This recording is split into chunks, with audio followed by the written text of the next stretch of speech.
Hi everyone, in front of me I've got a REALME Narzo 80 Lite, and let me share with you how to activate automatic system updates on this device.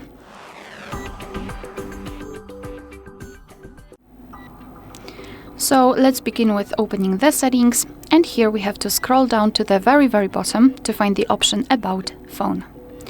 Then let's scroll and find Version, and keep tapping on the build number or version number until you'll see the information that you're in the developer mode.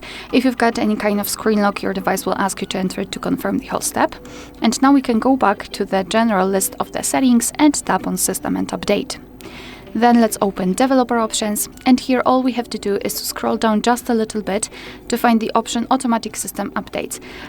If in your case this option is turned off, simply tap on the switcher, and from now on, since this option is active, your device is allowed to apply the updates whenever it will be restarted.